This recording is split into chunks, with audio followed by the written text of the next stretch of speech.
Bonjour à toutes et à tous. Vous êtes sur Prise de conscience, le canal sur lequel vous vous connectez afin de puiser dans vos connaissances ancestrales et en faire bon usage. Le message de ce jour va être le sommeil. Faites attention à ce mot sommeil. Nous savons tous que nous avons besoin de sommeil pour pouvoir nous régénérer et nous ressourcer. Mais allant dans le même sens, nous savons aussi que tout ce qui va être bon, quand on en fait mauvais usage, ça va avoir des répercussions néfastes à notre égard. Tous, et je dis bien tout, tels que prendre trop de miel fait vomir, prendre trop d'alcool rend ivre, et bien d'autres. Il nous a tous été raconté que Albert Einstein avait un cerveau énorme, que son génie lui était dû à tout un paramètre lié au fait que nous n'ayons pas la même constitution du cerveau et tout un tas de verbiages. Mais je viens en ce jour vous supputer ceci. Le génie d'Albert Einstein lui était dû à des nuits acharnées, à du travail sans relâche, et à des années, des semaines et des mois de travail sans dormir. Voici ce qui se passe. Moins vous dormez, plus votre ego, qui est votre glande pinéale, est en collaboration avec votre esprit divin, qui est dit l'esprit amour. Et plus vous dormez, plus vous faites une rupture de leur collaboration. Maintenant, quand vous avez un désir ardent ou une recherche ou un objectif à atteindre, moins vous dormez, moins vous faites dans votre tête ce qu'on appelle une cérébration. Non une célébration, mais une cérébration, c'est-à-dire le fait de tourner en boucle une question dans la tête jusqu'à ce que la revienne nous vienne de nous-mêmes. Le phénomène se passant dans cette circonstance est celui-ci. Tout ce que l'intelligence infinie nous donne, comme je vous l'ai toujours dit, c'est ce que nous méritons ou nous prouvons que nous voulons parce que nous demandons. Donc, quand vous vous passez en boucle la question dans la tête, votre esprit, quand il va vérifier que vous êtes bel et bien à la recherche et vous n'arrêterez pas de faire cette recherche jusqu'à ce que vous l'aurez trouvé, il va donner à votre ego, qui est votre esprit, votre glande pinéale, la clé de sorte à ouvrir la porte de cette intelligence infinie et de puiser la réponse. Et voilà comment, boum, vous avez cette réponse. Et par la suite, vous allez remarquer qu'il nous est déjà tous arrivé que nous soyons en train de rechercher quelque chose où nous sommes bloqués jusqu'à cause d'un petit détail. Et que voilà, comme par hasard, on marche comme ça, boum, la réponse nous vient d'elle-même. La seconde hypothèse est celle-là. Vous êtes toujours bloqué par une petite circonstance où vous avez juste besoin d'une petite question, où vous sentez en vous qu'il vous manque juste un petit mot. Et comme par tout hasard, vous êtes en train de marcher, voilà un groupe de personnes ou des gens que vous ne connaissez pas qui sont en train de parler et parmi eux, un mot sort. Et voilà, c'est le mot que vous recherchez. Une fois que vous avez ce mot, vous commencez à faire le remue-ménage de tout ce qu'il y avait comme blocage dans votre tête. Et voilà que vous avez la clé à la situation qui était votre point de blocage. À quoi est-ce que c'est dû ? Cela est dû au fait que vous avez été focus et concentré sur votre recherche. Maintenant,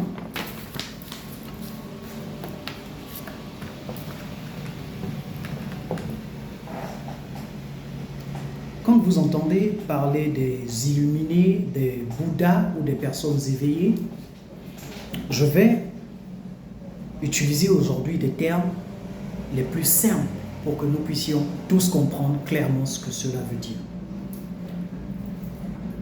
Illuminé, Bouddha ou éveillé, c'est simplement l'alignement de 3 éléments qui vont en ne faire qu'un désormais.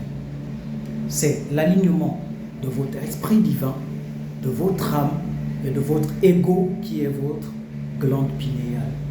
Une fois ces 3 sont alignés et laissent le dessus à l'esprit divin, en ce temps, vous devenez un Bouddha, un illuminé ou un éveillé, parce que vous ne vivrez plus selon la perception humaine, vous vivrez selon la perception divine.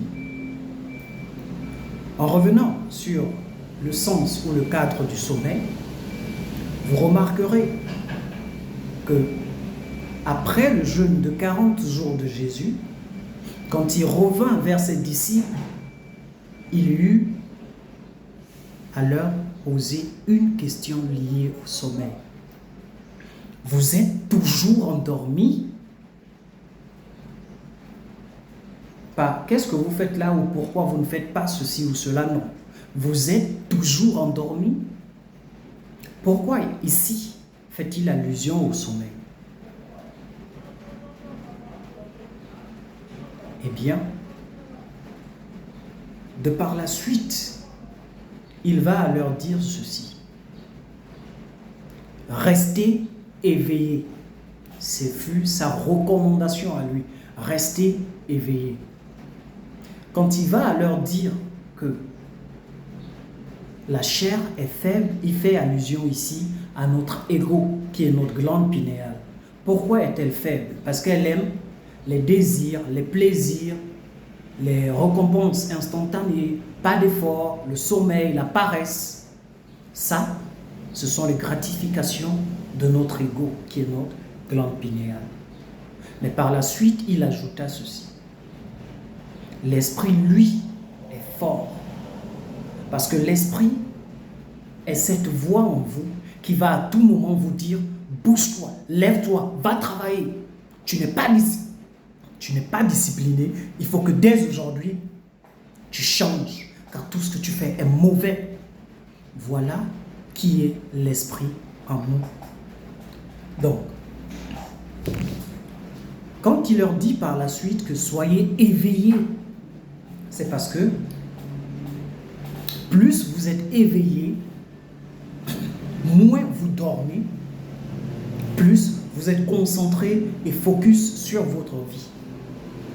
Par contre, plus vous dormez, plus vous vous laissez distraire, plus vous vous engouffrez dans les plaisirs, plus vous vivez selon votre chair.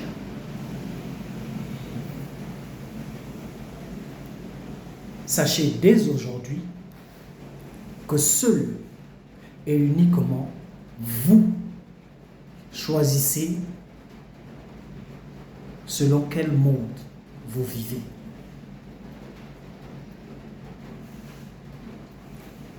Vous vous endormez, vous continuez à demeurer naïf. Vous êtes éveillé et vous laissez l'esprit agir. Donc, voilà en gros ce que cela signifie. Quand vous restez endormi ou quand vous choisissez pour mode fonctionnel le sommeil, vous laissez votre ego, votre glande pinéale prendre le dessus, sinon étouffer l'esprit et vous agissez tel votre ego. Par contre, moins vous dormez, plus vous êtes éveillé, plus l'esprit divin a le dessus sur votre ego qui est votre glande pinéale. Donc, je vais chuter en disant ceci. Que seul vous et vous seul choisissez le mode selon lequel vous vivez. Parce que je vais aujourd'hui avoir des personnes qui passent le temps à s'enivrer d'alcool. Les femmes, c'est eux. Les hommes, ce sont elles. Et par la suite, elles se plaignent que Dieu ne leur regarde pas. Par contre, il y a d'autres qui vont travailler avec acharnement, qui vont mener bataille sur bataille, et quand ils réussissent, on les appelle des chanceux. Mais non, ils ne sont pas chanceux. Ils ont fait leur choix de vie, qui est de moins dormir et de rechercher activement ce qu'elles veulent jusqu'à l'obtenir. Et il y a vous qui ne voulez faire aucun effort, aucune modification, qui choisissez la paresse, mais voulez également réussir. Dès aujourd'hui, faites le choix de votre vie, car seul et seulement vous seul peut changer votre vie. Dieu vous donnera toujours ce que vous prouvez que vous méritez et non ce que vous demandez. Merci.